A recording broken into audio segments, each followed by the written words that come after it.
bien-aimés dans le Seigneur, Shalom, je vous salue tous dans le nom merveilleux de notre Seigneur et Sauveur Jésus-Christ.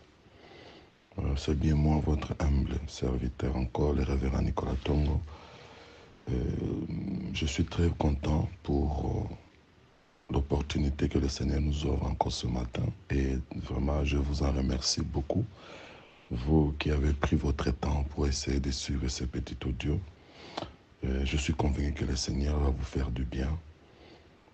Merci pour ça. Nous allons rapidement continuer notre message que nous étions en train de parler sur les 10 choses qui détruisent une femme.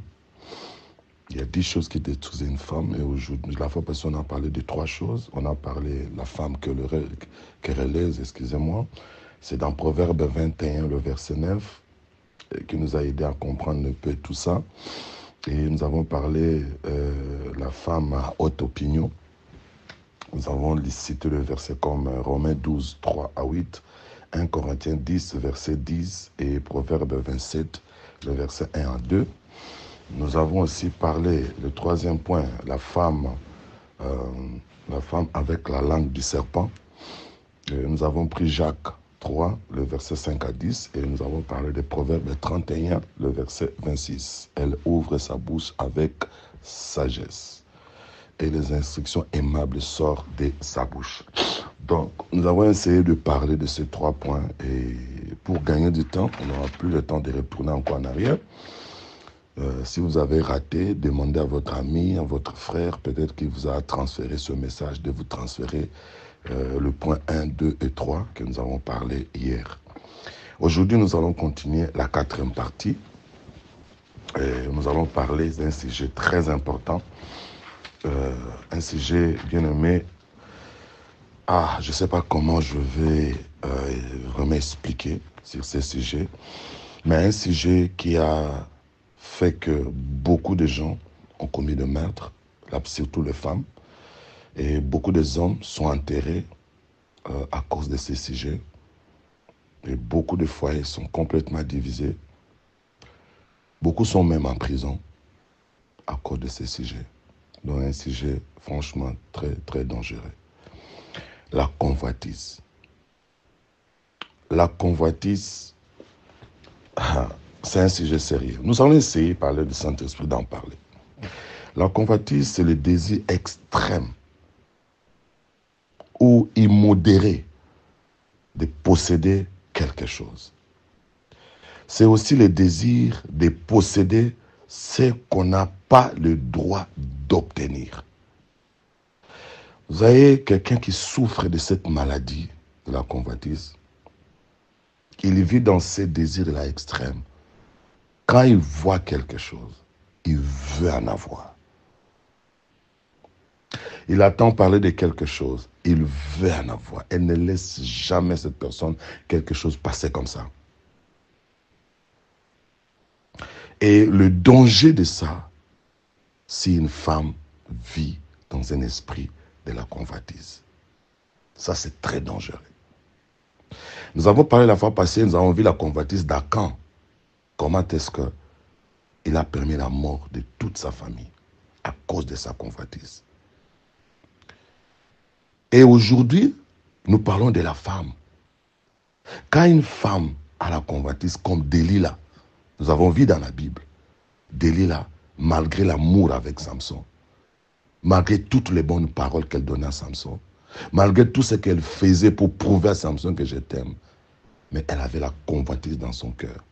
Et cette convoitise a fait qu'elle a trahi Samson. Elle a exposé Samson à cause de soif de l'argent. Et jusqu'à ce que Samson a connu la mort. C'est pourquoi mon frère et ma sœur, avant que j'entre même en profondeur de ce sujet, j'aimerais parler à un homme et parler à une sœur en même temps. Mon frère, si tu remarques dans une relation ou fiançailles, parce que tu ne peux pas entrer dans le mariage avec quelqu'un si tu n'as pas eu le temps de découvrir qui est cette personne. Si tu es dans les fiançailles, tu remarques que cette femme-là, cette sœur-là, est trop matérialiste. Elle a cette agitation du cœur d'avoir à tout prix ce qu'elle veut. Elle ne laisse pas passer quelque chose. Elle ne laisse pas passer une nouvelle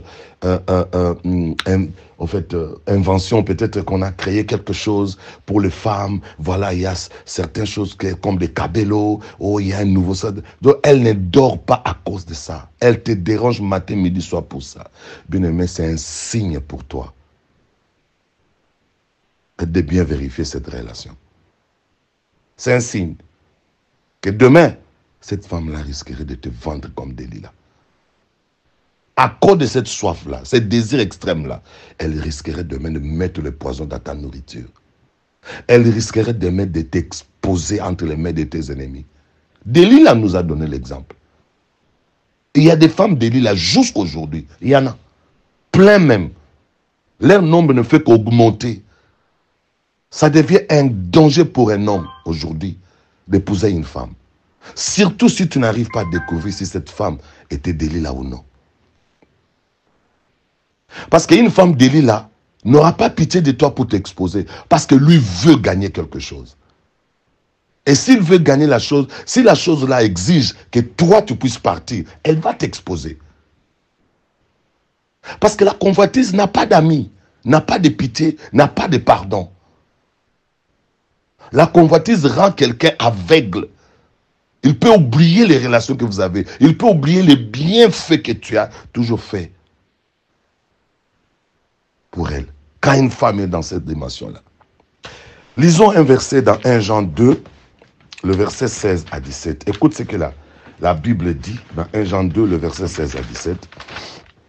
La Bible dit, car tout ce qui est dans les mondes, j'aime cette phrase d'abord, tout ce qui est dans les mondes, virgule, c'est quoi ce qui est dans les mondes? On va nous dire, on veut maintenant, la Bible veut nous dire c'est maintenant, qu'est-ce qui est dans les mondes? On nous parle de la convoitise. Il y a beaucoup de choses dans le monde. Mais la Bible commence d'abord par la convoitise. Il dit la convoitise de la chair. La convoitise des yeux. Il nous montre deux niveaux de la convoitise. Et l'orgueil de la vie ne vient point du Père, c'est-à-dire de notre Dieu, mais vient du monde. Donc la convoitise de la chair, si vous lisez dans Matthieu 5, 28, Matthieu 5, 28 nous dit quoi? Matthieu 5, 28 nous dit que si vous regardez une femme, hein, mais moi je vous dis, quiconque regarde une femme pour la convoiter a déjà commis un adultère avec elle dans son cœur. Donc la convoitise des yeux, la convoitise de la chair plutôt, quand vous regardez une femme, avec cet esprit-là déjà, dans votre cœur, vous convoitez cette femme-là. La Bible dit, déjà vous avez commis quelque chose de mal. Et si nous allons dans cette dimension ici, pour voir maintenant à ce qui concerne une femme, nous voyons la femme de Potiphar dans Genèse 39, le verset 6. Elle a vu le jeune homme Joseph. Elle enviait dans son cœur ce jeune homme Joseph. Dans son cœur, elle voyait comment est-ce que je peux coucher avec ce jeune homme. Donc chaque jour qu'elle vivait avec ce jeune homme qui était venu travailler dans leur maison, qui était un travailleur, mais cette femme, la femme du patron, avait les yeux braqués sur le jeune garçon. Jusqu'au jour où elle a décidé de sauter sur le jeune homme. Et heureusement Joseph comprenait qu'ici c'est ma mort, je dois fuir. Joseph avait pris fuite, mais cela avait toujours mal tourné pour Joseph. Parce qu'une femme qui a la convoitise est capable de faire tout. Et nous avons vu comment cette femme a déclaré le mensonge contre Joseph. Et jusqu'à ce que Joseph a été jeté en prison. C'est très dangereux. Quand une femme vit dans la convoitise de la chair, elle n'est pas satisfaite de l'homme qui est dans sa maison. Elle n'est pas satisfaite de ses fiancés-là. Elle a toujours tendance, ce désir ardent d'avoir un autre homme, malgré qu'elle a déjà. Nous voyons aujourd'hui beaucoup de femmes, de patrons, couchent avec leurs chauffeurs, couchent avec même les domestiques à la maison. J'ai suivi un témoignage. Une femme mariée va coucher avec son domestique Et commençait à donner de l'argent à son domestique de garder le secret. Et le domestique, la conscience l'a travaillé. Il n'a pas pu garder le secret. Il a livré le secret. Que madame me donne l'argent pour que je couche avec elle. Femme mariée. Un homme qui s'occupe de cette femme jour et nuit. Mais regarde comment cette femme est tentée de payer cet homme. Nous avons aujourd'hui beaucoup de femmes, je vous assure, avec tristesse. Comme je l'ai dit la fois passée, à cause de la convoitise là, elle a 2 enfants dans la maison qui n'appartiennent pas à son mari. Parce qu'elle envie un homme qu'elle a vu dehors. Tu sais, quand tu es une belle femme, tu sors, les hommes vont te déranger toujours. Mais tu ne dois pas être animé de cette convoitise de la chair. Tu dois respecter ton mariage, respecter ton mari, respecter tes enfants.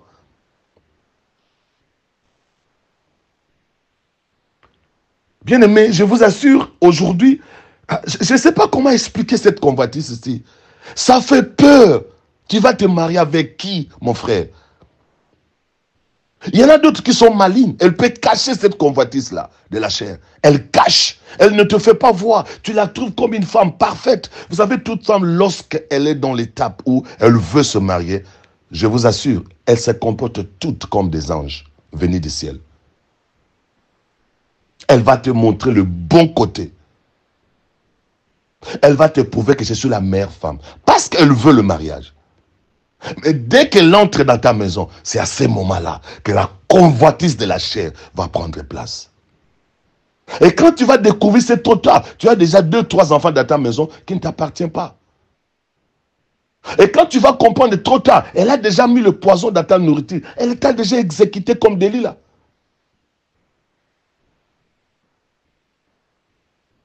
Les femmes qui ne supportent pas, elles voient un homme, elles commencent déjà à enlever les habits de cet homme.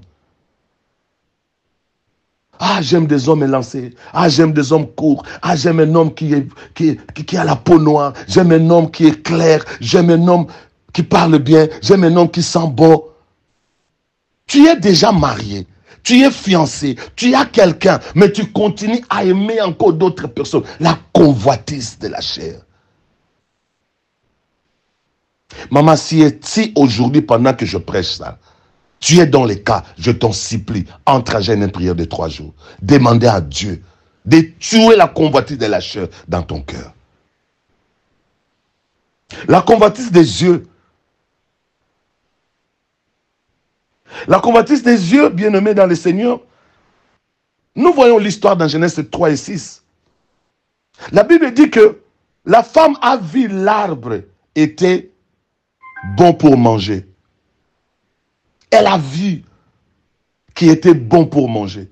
Et lorsqu'elle a vu que c'était bon pour manger, qu'est-ce qui s'est passé après? Elle a mangé. Je m'excuse, pour induire son mari en erreur et pour s'induire elle-même aussi en erreur. Et la colère de Dieu était descendue. La convoitise des yeux, c'est-à-dire quand elle voit la chose, elle ne va pas laisser la chose. Aujourd'hui, nous avons, à cause des cabellos, beaucoup de femmes ont détruit leur foyer juste à cause des cabellos. Nous voyons aujourd'hui les femmes agitées. Agitées, je vous assure. Je me pose la question, qu'est-ce qui se passe avec les femmes d'aujourd'hui? Agitées à un point où on ne peut pas. Je ne sais pas comment même l'expliquer, moi qui est tenté de vous parler, moi, votre frère ici présent. Elle ne veut pas voir quelque chose passer. Elle doit acheter ces sacs-là. Elle doit faire l'économie pour acheter ces sacs. Elle doit chercher l'argent pour aller acheter ces sacs de Louis Vuitton qui vient de sortir. Elle doit tout faire pour acheter cette paire de chaussures. Elle doit tout faire pour acheter... Bien-aimé.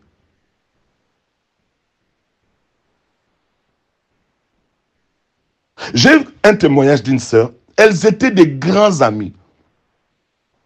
Puisqu'elle a vu sa copine, à chaque fois qu'elles sortaient ensemble, elles se promenaient ensemble, les hommes dérangeaient que sa copine. Dérangeaient que sa copine. Et achetaient des choses à sa copine.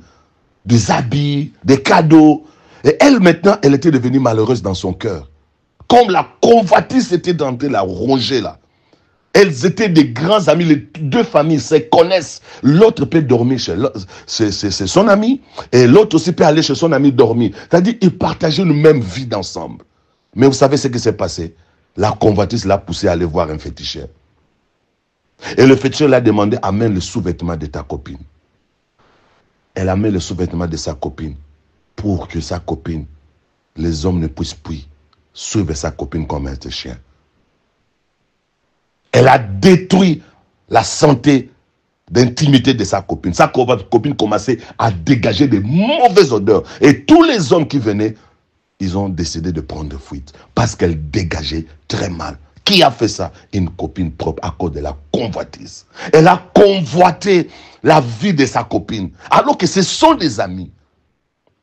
C'est pourquoi moi je suis en train de parler à un homme. Un vrai homme doit veiller sur l'entourage de sa femme. Ah, en tout cas, ne négocie pas. Si tu es un papa qui m'écoute, ne négocie pas. Parce qu'une copine que tu ne maîtrises pas, qui tourne avec ta femme, c'est la personne qui va détruire ton foyer. C'est la personne qui va apprendre à ta femme la convoitise de la chair et la convoitise des yeux. Elle ne veut pas laisser passer quelque chose. Ah, il y a ça qui m'aura les bimi. Ça connaît ça qui toko. Ah, il faut na zwango. Ah, chaussure wana. Il faut na... Azola la pongite. Mal à l'aise. Azola mkana tongo na kombo ya sac wana Louis Vuitton. Elle n'est pas tranquille, une telle femme. Décide-toi.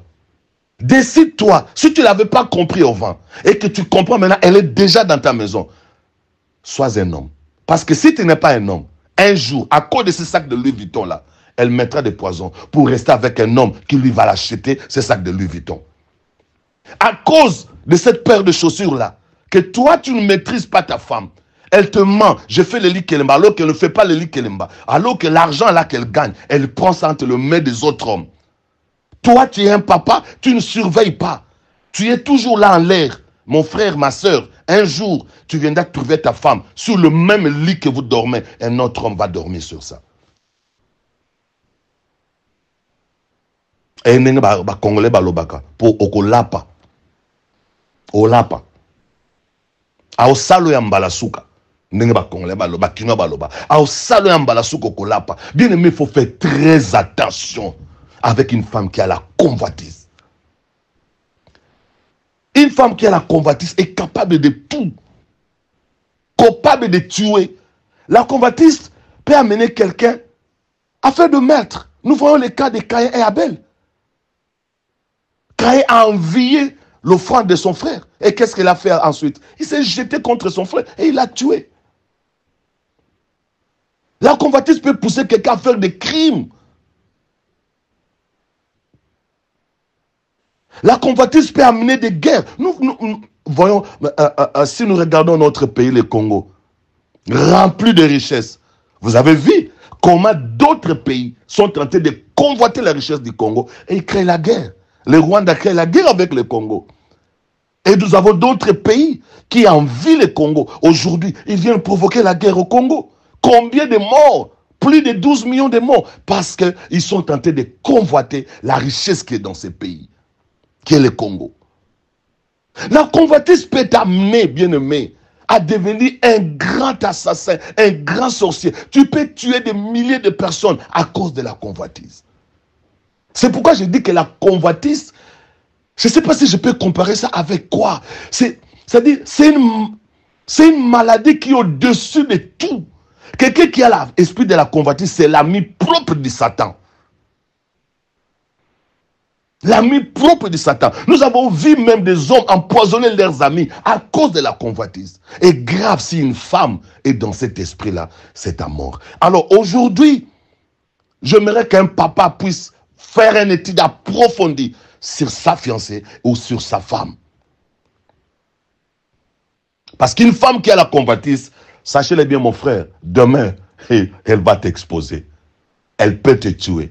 Elle peut mettre les poissons dans la nourriture que tu manges. Parce qu'elle veut maintenant vivre avec l'autre qui a plus d'argent que toi. Qui a plus de moyens que toi. Alors la seule façon pour qu'elle soit à l'aise avec l'autre, elle doit se débarrasser de toi. Parce que c'est que passer à travers le divorce, peut-être qu'il y aura des retombées. Et pour éviter qu'il n'y ait pas de retombées, alors il faut seulement t'éliminer. J'ai suivi des témoignages Une femme qui veut éliminer son mari parce qu'elle a trouvé une autre personne. Pour elle, elle a jugé cette personne est mieux que son mari. Et à cause de la convoitise, elle était prête à tuer l'homme.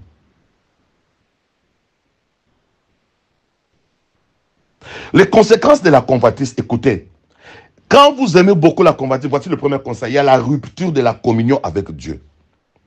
La perte de la paix, détérioration de ta santé, l'appauvrissement matériel, c'est-à-dire quand tu as la convoitise, là, même Dieu ne te permettra pas, il ne va pas te bénir, parce que tu deviens un homme jaloux, tu deviens un sorcier. Tala, kindokeza kabatu ba pumboate. Kindokiza pe batoyo, au monde a keboye, abidmaka, alati ki to comme ndoki. Un grand sorcier. Et ça kabatu ba pumboa na butute. Muto ana convoitise, ça a déjà ndoki. Keba, na muto ana convoitise. Et ça t'amène à la privation de la vie éternelle. Lisez Ephésiens 1, 18. Ça, c'est la solution pour que tu sois sauvé. Ça, c'est un point très important. Deuxième point, l'absence de la propriété. L'absence de la propriété tue beaucoup aujourd'hui des relations. Bien-aimés, il y a des femmes que vous ne pouvez pas croire. Tu la vois belle. Tu la vois, l'apparence extérieure vraiment attirante. Mais vas-y un peu là où elle dort. Va vérifier là où elle dort. Tu ne vas pas accepter que c'est elle. Quand tu essaies de faire le parallélisme entre elle et là où elle dort, ou sa maison, ou sa chambre, tu vas te dire non, je n'arrive pas à y croire. La propriété, c'est la chose la plus importante dans la vie d'une femme. Et je vous dis, maman, si aujourd'hui il y a beaucoup d'hommes qui divorcent, ce n'est pas seulement à cause de l'adultère qu'elle a attrapé sa femme. Il y a des hommes qui ont abandonné des femmes à cause de la manque de la propriété. La saleté est tellement atteint un niveau inexplicable. L'homme ne peut plus accepter. Il va conjuguer le plan B. Parce qu'il a donné des conseils, il a fait des reproches, il a fait des remarques. Cette femme-là n'est pas toujours propre. Écoute ce qu'Ephésiens 5, 29 dit. En effet, jamais personne n'a détesté son propre corps. Mais toi, tu détestes ton propre corps. Tu n'as même pas le temps de soigner ce corps-là. Au contraire, il le nourrit et le prend soin, tout comme le Seigneur fait pour l'Église. Éphésiens dit, une personne ne peut détester son corps. Au contraire, il nourrit son corps. Il prend soin. Maman, pourquoi tu me donnes la honte? Une femme qui dégage mal, si tu t'approches d'elle, elle dégage très mal. Excusez-moi que je vous dise la vérité, parce que c'est ça ce qui détruit beaucoup de foyers. Si ton homme là t'abandonne, elle commence à aller voir une autre personne dehors, tu es là en train de l'accuser, de l'insulter, il est moins sérieux. Mais non, ce n'est pas question qu'il est moins sérieux. Le problème qu'il t'a donné des conseils, tu n'arrives pas toujours à être propre. Quand on entre dans ton salon, oh mon Dieu, c'est quel marché? C'est quel marché? Les fauteuils sont sales. Les enfants puent sur les fauteuils à la maison. Tu n'as pas le temps d'être propre. Si tu es maman, la Bible dit dans Proverbe 31, verset 27, la femme vertueuse, elle veille sur tout ce qui se passe dans sa maison. Si je sais que j'ai des enfants turbulents, mais sois une mère qui sait comment ordonner ta maison. Comment mettre... Parce qu'aujourd'hui, par exemple, ton mari, s'il a des visiteurs, il invite ses amis de venir à la maison. C'est une honte. Dès que les amis entrent à la maison, on commence à lever l'histoire sur les fauteuils. Enlever les babouches, enlever les choses sur les fauteuils. Tu commences à courir vite, vite. La maison est sale. Quelle honte pour ton mari. Et cet homme a vécu ça 2, 3, 4, 5 fois. Il est fatigué de ton sale, de ta vie de manque de propriété. Je ne vais pas utiliser le mot saleté. Ça sonne trop mal. Il y a des femmes qui ne savent même pas se laver.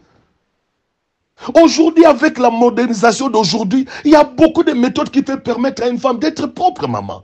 Beaucoup de méthodes. Si tu n'as pas l'argent de parfum, il y a les citrons. Tu peux utiliser les citrons sur tes ailes. Ça peut t'aider. Ça peut te donner une bonne odeur.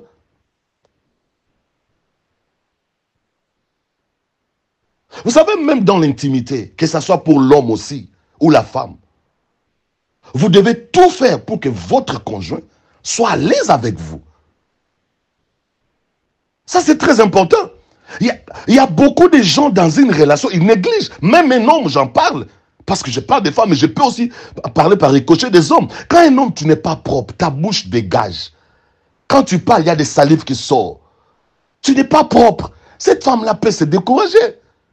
C'est la même chose aussi avec une femme. D'ailleurs, pour une femme, encore, c'est plus pur.